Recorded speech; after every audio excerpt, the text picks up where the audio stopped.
So the summer after I turned 16, I got into a really bad car accident. It was my first day driving on the freeway. My mom was in the car. We were going the 134 West, and I was in the right lane. The right lane was merging. So I was looking over my left shoulder, looking where I was needing to go, and there was this like white sedan that kind of sped up like he didn't want to let me in. Classic LA. And I was looking over my shoulder when my lane merged, and I did not. And so my car kind of went off the road while I wasn't looking, and I was startled. So I jerked the wheel, and then I overcorrected, and I lost control of the car. Ended up fishtailing, and this is all at 50, 60 miles an hour. And I don't know if I touched the brake once. I have no idea. I was 16 and very stupid. And we stopped when we hit the wall of an overpass that we were just passing under.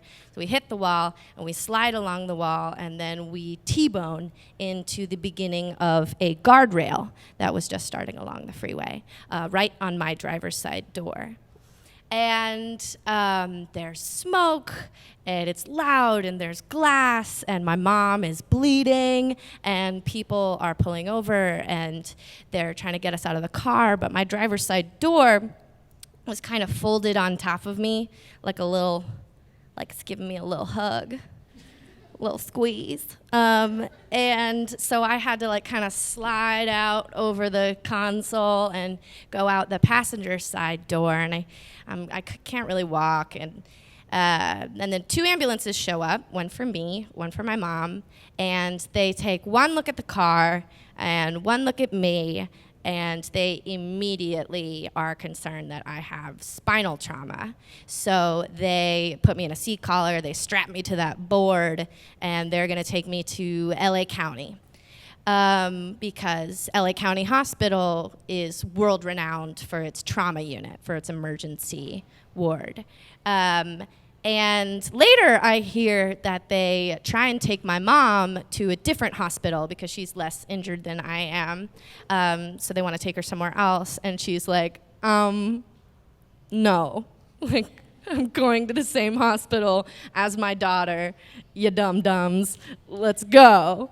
And so we're driving in the ambulance to the hospital, and my EMT tells me, you are a very lucky girl, because the way that door folded on top of you, if you had been any bigger than you are, you would probably be dead. And I don't know if he was trying to be comforting or what, but that was not extremely calming. But we get to the hospital, and all these doctors run out, and they're rolling me in the gurney to the emergency room, and they have to cut off my shirt, and they cut off my jeans because they don't want to jostle my spine. And they're asking me all these questions like, can you feel your toes? Do you feel this when I touch you here? Can you wiggle your toes for me? And if anybody has seen any medical drama ever, you know that those are the worst questions you could hear. But I'm so happy to tell him yes sir, I can wiggle my toes. Yes sir, I can feel that. And yes sir, yes, I can feel that. And they pretty quickly figure out no, I don't have any spinal trauma. I don't have any injury to my spinal cord. And they immediately are bye, peace. They just poof, gone.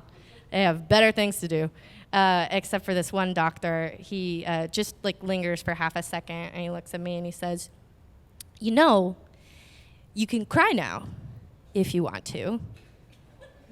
And then he leaves, and I'm alone, and I just totally lose it because I'm 16 and I'm an idiot, and I'm worried about my mom, and I'm worried about my car, and I'm worried about my summer. Because I still cared, and but didn't have too much time because some nurses come and they come take me away, and they tell me that the hospital is totally over capacity, like way full to the brim because it's summer, it's July, and in the heat of the summer, like statistically, people injure themselves and others, like way more than any other season. So this hospital is packed.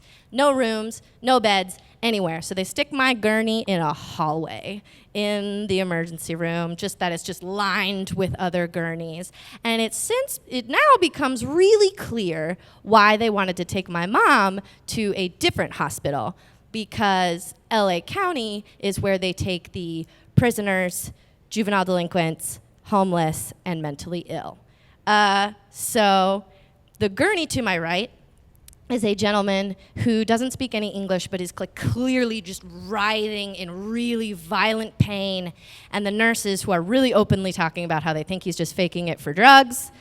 And then to my left is a gentleman who is handcuffed to his gurney, being interviewed by the police for arson.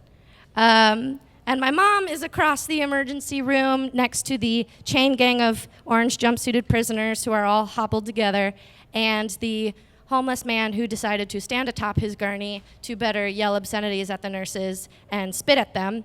So he is quickly straitjacketed and face masked. And I spend about 12 hours in this emergency room, in that hallway on this gurney, before they can shuffle me out. During which I learned that I have broken my pelvis in 2 different places and will need to use a wheelchair until I learn to walk again. But I do. I learned to walk again after a lot of physical therapy. It's fine. And then I need to learn to drive again without screaming and crying and hyperventilating and all that fun stuff, which takes a little bit of trial and error. But we get there. I didn't drive freeways until my senior year of college, which in LA is hard, but I think character building. I still drive past that freeway interchange almost every day, driving to Burbank to visit my parents or to go to work.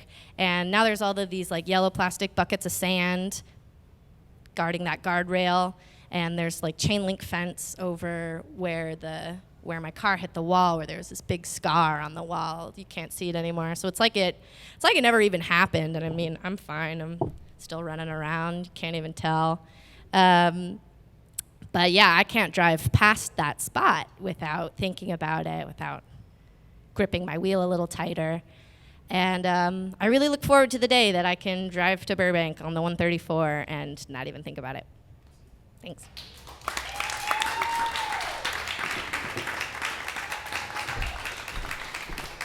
Mary Lou, ladies and gentlemen.